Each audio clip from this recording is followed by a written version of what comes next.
il faut bien expliquer pour ceux qui nous écoutent et nous regardent.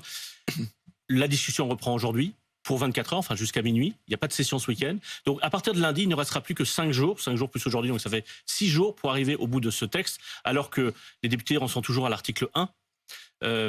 Et au fond, il y a un vrai enjeu autour de l'article 7. Et je l'explique pour ceux qui nous écoutent, c'est l'article qui fait passer l'âge légal de 62 à 64 ans. Est-ce que vous souhaitez, est-ce que pour vous c'est important que la discussion ait lieu sur l'article 7 et qu'il y ait éventuellement un vote avant vendredi prochain?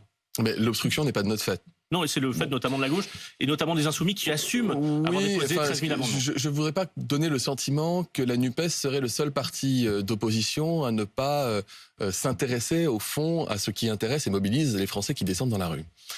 Depuis le début de cette première semaine de débat sur la loi retraite, la NUPES et le RN se succèdent au micro pour défendre quoi? Les régimes spéciaux.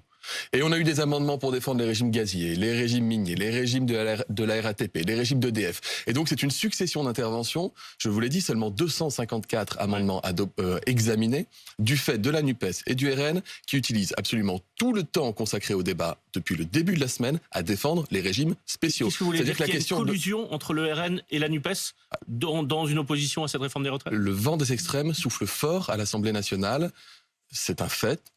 C'est le résultat du choix des Français. Et je vous invite à regarder ce qui n'est pas anecdotique. Je voyais hier une députée de la France Insoumise. Alors ce n'est pas sur le texte retraite, c'était sur un autre texte. Niche parlementaire. Mais vous aviez une responsable du groupe de la France Insoumise qui applaudit debout au micro et qui, dans son intervention, regarde les députés du Rassemblement national.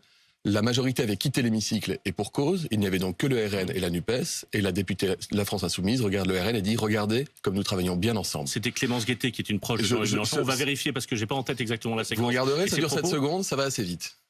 Mais qu'est-ce que vous voulez dire? Qu'il y a une forme de cristallisation d'une alliance implicite entre la France Insoumise et le RN? C'est ça que vous avez en tête?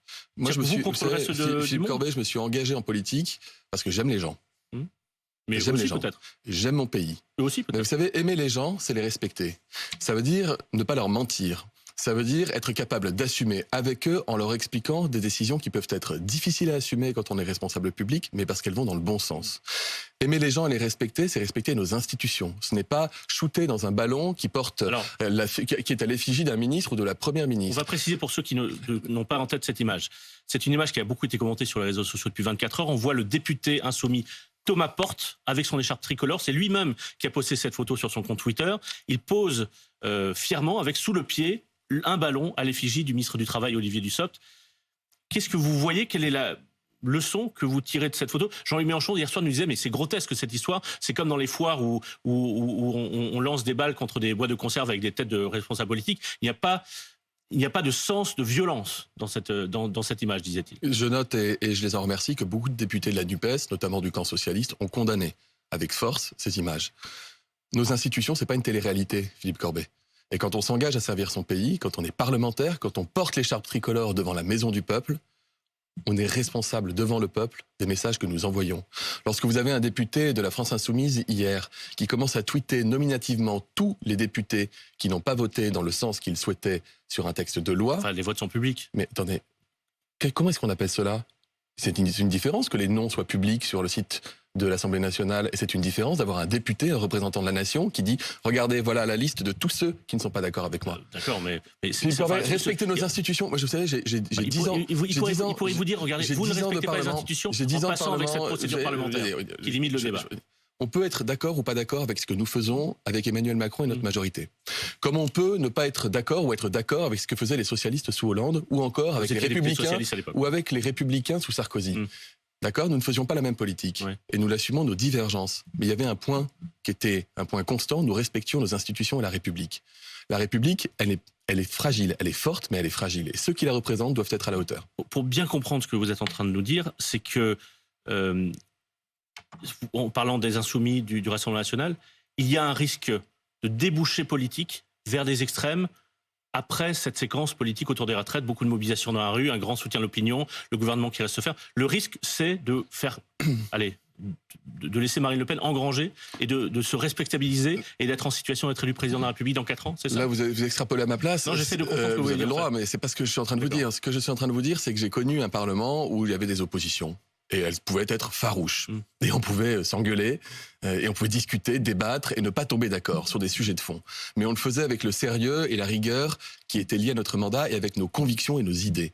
Là, aujourd'hui, vous êtes en train de débattre avec des parlementaires des extrêmes qui vous expliquent qu'on va raser gratis, qu'on peut passer la retraite à 60 ans. D'ailleurs, c'était intéressant hier, Jean-Luc Mélenchon, un homme de 71 ans qui fait partie des riches, qui explique que tous les Français doivent être pauvres et s'arrêter de travailler à 60 ans. C'est-à-dire qu'ils ne sont même pas en cohérence dans ce qu'ils font, avec ce qu'ils disent et ce qu'ils vivent. Il est très difficile aujourd'hui d'avoir un débat idée contre idée. Et moi, je souhaite, pour répondre à votre première question, que dans l'hémicycle, ce débat entre parlementaires, sur ce fameux article 7, sur la question de l'âge, projet contre projet, puisse avoir lieu. Vous êtes sûr que vous avez la majorité s'il y a un vote sur cet article? Ce que je note, c'est qu'une majorité absolue de députés ont rejeté la motion de rejet. Ce qui est plutôt encourageant, mais je ne vends pas la charrue avant les bœufs et il faut justement que ce débat ait lieu. Et puis les Français y ont droit. Les Français, ils aiment la politique. Ils ont envie de nous voir débattre. Ils ont envie qu'il y ait du clivage sur les idées. Mais ils veulent pas le clivage qu'aujourd'hui la NUPES ou le RN nous montrent. Vous diriez que c'est une sorte de bordélisation, comme c'est l'expression qu'utilisait Laurent Berger l'autre jour sur ce plateau. C'est une bordélisation là depuis le début de la semaine. Je vous redis que l'hémicycle n'est pas une télé-réalité. Voilà, c'est quelque chose de sérieux. Olivier, et ne croyez pas que le RN soit en reste, parce qu'on parle beaucoup des députés de la NUPES, parce que ce sont les plus bruyants. Mais je vous redis que les députés du RN, aujourd'hui, ils défendent bec et ongle les régimes spéciaux. Ils n'ont rien à dire sur les mesures de pénibilité. D'ailleurs, ils n'ont pas envie qu'on aille jusqu'à cet article parce qu'ils n'ont rien à dire. Ils n'ont rien à proposer sur l'équilibre financier de leur contre-réforme qui augmenterait de facto de 50% les impôts sur les revenus des Français. C'est ça, si vous voulez, qui me gêne dans le débat actuel. C'est que quelqu'un ne soit pas d'accord avec nous et qu'il assume les conséquences de son contre-projet, c'est une chose. Mais aller mentir aux gens en leur faisant croire en leur promettant des vieilles lunes et en noyant tout ça sous du cirque et des ribambelles de faits qui n'ont rien à voir avec l'action d'un parlementaire, ça me gêne. Ça me gêne et ça devrait gêner les Français. Olivier